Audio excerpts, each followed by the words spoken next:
সময়ই দক্ষিণবঙ্গে ঢুকতে পারে বর্ষা। আগামী কয়েকদিনের মধ্যেই দক্ষিণবঙ্গে বর্ষা প্রবেশ হতে পারে বলে আবহাওয়া দপ্তর সূত্রে জানানো হচ্ছে। কথা বলবো ঝিলম করঞ্জই আমাদের সঙ্গে রয়েছেন। ঝিলম, একদমই আবহাওয়া দপ্তর সূত্রে জানা যাচ্ছে যে আগামী 2-1 দিনের মধ্যেই বর্ষা দক্ষিণবঙ্গে প্রবেশ করতে চলেছে এবং যেটা জানা যাচ্ছে যে ইতিমধ্যে 9 তারিখ উত্তরবঙ্গে বর্ষার প্রবেশ হয়ে গিয়েছে এবং সেখানে যে বৃষ্টি হচ্ছে সেটা বর্ষার বৃষ্টি।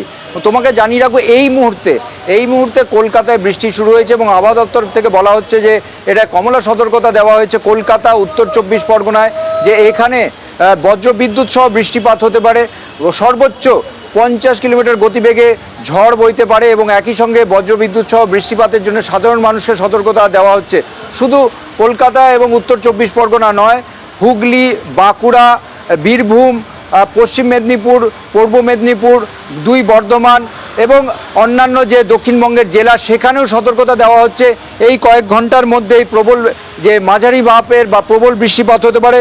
এই মুহূর্তে যেটা লাল সতর্কতা দেওয়া হচ্ছে সেটা হচ্ছে যে পশ্চিম মেদিনীপুর, ঝাড়গ্রাম, বাঁকুড়া সেখানে লাল সতর্কতা দেওয়া হচ্ছে। সেখানে একদিকে প্রবল বৃষ্টিপাত হতে পারে, বজ্রবিদ্যুৎ সহ বৃষ্টিপাত হতে পারে এবং সর্বোচ্চ 60 কিলোমিটার গতিবেগে হাওয়া দিতে পারে। ফলে সাধারণ মানুষকে বাইরে থাকতে না বলা হচ্ছে এবং তারা যেন বাড়ির ভেতরে থাকে তেমনই পরামর্শ দেওয়া হচ্ছে আবহাওয়া দপ্তরের তরফ থেকে। ধন্যবাদ। ভাঙন জল্পনা যখন চলছে তারই মধ্যে কিন্তু বিধানসভায় বিধায়কদের সই জালিয়াতি কাণ্ডে কলকাতা হাইকোর্ট এবার অভিষেক বন্দ্যোপাধ্যায়কে হাজিরা দেওয়ার জন্য সময়সীমা বেঁধে দিল। আজ সন্ধে 6টার মধ্যেই ভবানী ভবনে হাজিরা দিতে হবে অভিষেক বন্দ্যোপাধ্যায়কে। বিস্তারিত জানবো সরাসরি কলকাতা হাইকোর্ট চত্বর থেকে। সৌভিক মজুমদার রয়েছেন আমাদের সঙ্গে। সৌভিক, সিআইডির তরফ থেকে ঠিক কি বলা হলো, কলকাতা হাইকোর্টের পক্ষ থেকে ঠিক কি নির্দেশ?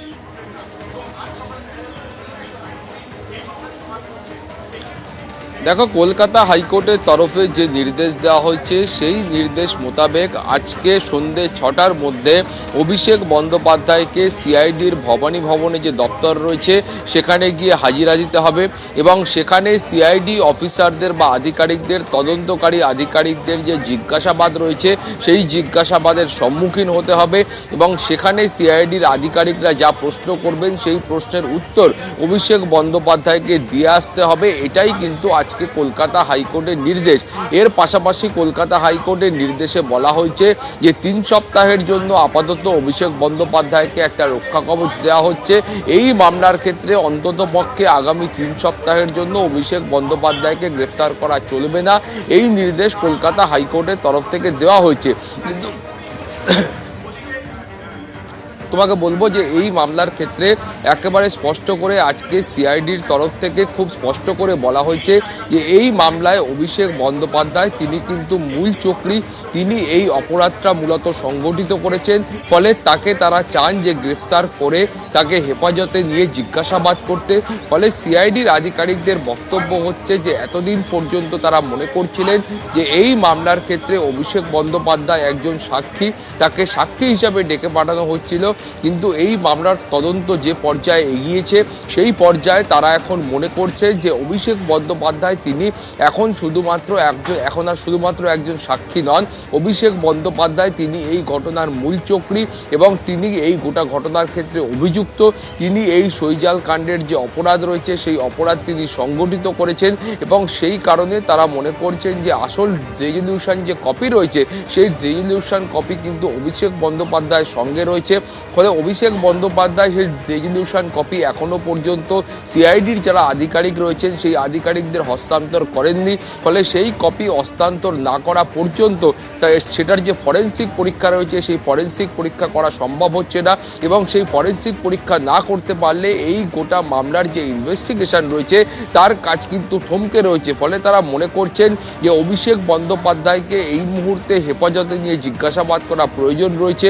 অভিষেক বন্দ্যোপাধ্যায়কে হেফাজতে নিয়ে জিজ্ঞাসাবাদ করলে তবে তারা জানতে পারবেন যে এই আসল রেজলিউশন কপি সেটা কোথায় রয়েছে এবং অভিষেক বন্দ্যোপাধ্যায় তিনি নিজের হাতে এই সইজাল করেছিলেন নাকি তিনি অন্য কাউকে দিয়ে করিয়েছিলেন সেই গোটা ঘটনাটাও স্পষ্ট হবে। অর্থাৎ এই সইজাল কাণ্ডের পেছনে মোডাস অপারেন্ডি কী রয়েছে সেটা স্পষ্ট হবে।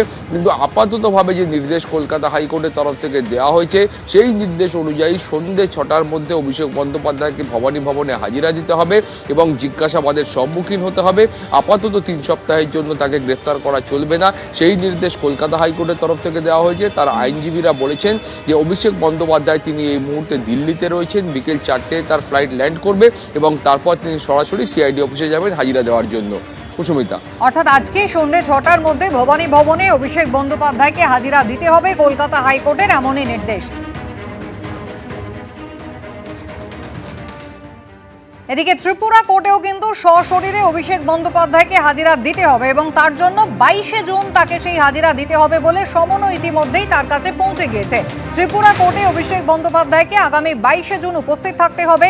কোর্টের নির্দেশে পুলিশ অভিষেক বন্দ্যোপাধ্যায়কে কালীঘাটের বাড়িতে সেই নোটিশ পৌঁছে দিয়েছে।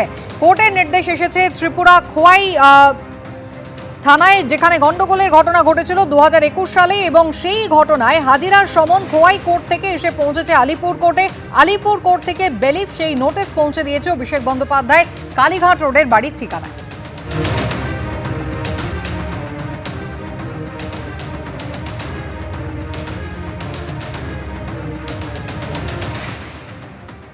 বিগত 2021 সনে তৃণমূলের 14 জন সমর্থককে খোয়াই থানার পুলিশ আধিকারিকরা অ্যারেস্ট করেন এবং মাননীয় আদালতে প্রেরণ করেন। তৎকালীন পশ্চিমবঙ্গের শিক্ষামন্ত্রী ব্রাত্য বসু, অভিষেক ব্যানার্জি, দোলা সেন, কুণাল ঘোষ সহ আরও অনেক সমর্থক খোয়াই থানাতে এসে খোয়াই থানার পুলিশ আধিকারিকের সঙ্গে অভব্য আচরণ করেন, ভাঙচুরের প্রচেষ্টা করেন। কুণাল ঘোষ, অভিষেক ব্যানার্জি, দোলা সেন সহ আরও কয়েকজনের বিরুদ্ধে সমন জারি হয়, ওরা যেন খোয়াই কোর্টে এসে হাজির হয়।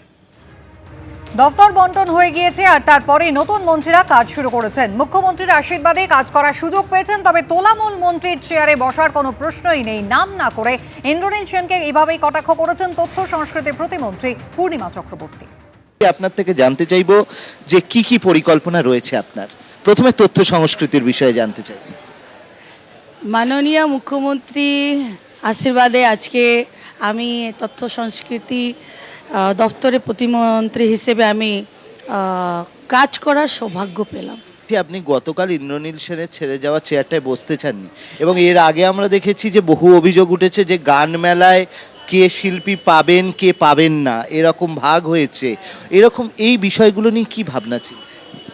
এতদিন ধরে লবিংবাজি বা যারা বিজেপি সমর্থক ছিলেন, বিজেপি বা মন দিয়ে করতেন, মোদিজিকে সমর্থন করতেন, তাদেরকে চিহ্নিত করে তাদেরকে একধার করা হয়েছিল। তাদের ট্যালেন্ট, তাদের যা ছিল ইগনোর করে তাদের বিচারধারাকে এরা গুরুত্ব দিল।